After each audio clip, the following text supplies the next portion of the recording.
और कतर में उन 8 भारतीय पूर्व नौसैनिकों की रिहाई कर दी है जो कथित रूप से जासूसी के आरोप में सजा का सामना कर रहे थे। भारत के अनुरोध पर उनकी सजा को कतर के अमीर ने पहले ही कम कर दिया था और उम्र कैद में बदल दिया था। अब विदेश मंत्रालय ने बताया कि उन्हें रिहा कर दिया गया है। 8 में से 7 भारतीय भारत वापस लौट आए हैं। भारतीय नागरिकों की रिहाई पर भारत सरकार ने कतर की सरकार को सराहा है। 26 अक्टूबर 2023 को कतर में कथित तौर पर जासूसी के आरोप में 8 भारतीयों को फांसी की सजा दी गई थी। इसके बाद 1 दिसंबर 2023 को प्रधानमंत्री मोदी ने कतर के शासक अमीर शेख तमीम से मुलाकात की थी और दोनों नेताओं के बीच द्विपक्षीय वार्ता हुई थी। रिहाई को लेकर आज भारत सरकार की तरफ से दोपहर 3 बजे एक पीसी भी की जाएगी, यानी प्रेस कॉन्फ्रेंस की जाएगी।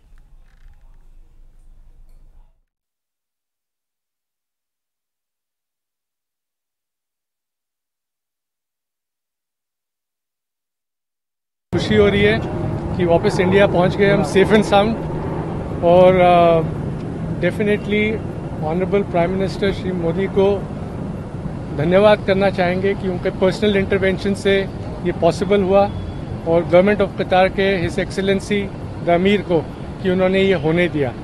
एंड बस यही बोलना चाहेंगे। Thank you very much. Without the intervention of prime minister Modi it won't be, आज हम आपके सामने खड़े नहीं हो रहे होते अगर इंटरवेंशन नहीं होता at that level, highest level. And specially government of India, उनके अथक प्रयास से कि वो कंसिस्टेंटली लगे रहे and we are there in front of you. Thank you. Same thing, very thankful to the government and prime minister Modi कि हम लोग बाहर आ सके और वापस अपने कंट्री में आ सके। Thank you so much. खबर बहराइच से है, जहां बदमाशों ने घर में घुसकर परिवार वालों को बंधक बनाया और लूटपाट की घटना को अंजाम दिया। बदमाश घर में रखे सोने चांदी के जेवर, नकदी, दूसरे कीमती सामान लेकर फरार हो गए। रामगांव थाना क्षेत्र की ये वारदात है। पुलिस ने गंभीर धाराओं में केस दर्ज कर लिया है। इस मामले में खुलासे के लिए 2 टीमों का गठन किया गया है।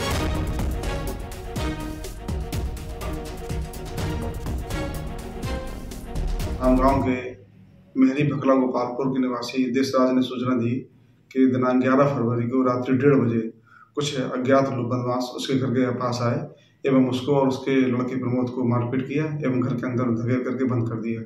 घर में घुस करके काफ़ी नुकसान किया गया है और जब उनके चिल्लाने पर कुछ गांव वाले आ गए तब वो अज्ञात बदमाश भाग गए। वो उनको पहचान नहीं पाए कौन लोग थे। इनकी सूचना पर थाना रामगांव में धारा 452, 342, 323, 57, 427 आईपीसी का अभियोग पंजीकृत किया गया है। शाहजहांपुर में पुलिस ने 2 करोड़ रुपए की अफीम के साथ 2 तस्करों को गिरफ्तार कर लिया। इन तस्करों के पास से 2 किलोग्राम अफीम बरामद की गई है। आरोप के मुताबिक ये तस्कर झारखंड में सस्ते में अफीम खरीदकर शाहजहांपुर और आसपास के जिलों में सप्लाई किया करते थे।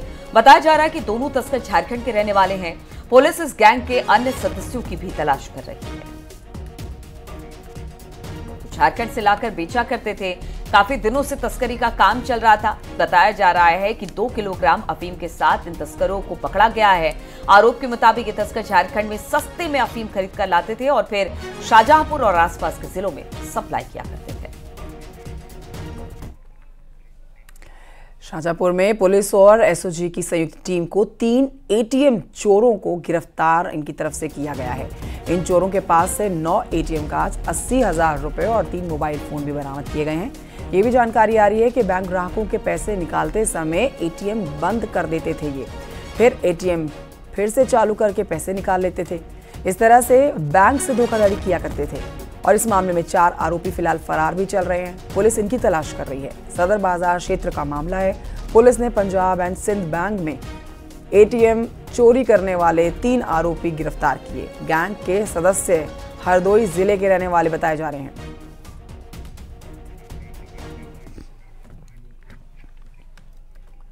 और रुकेंगे यहाँ पर छोटे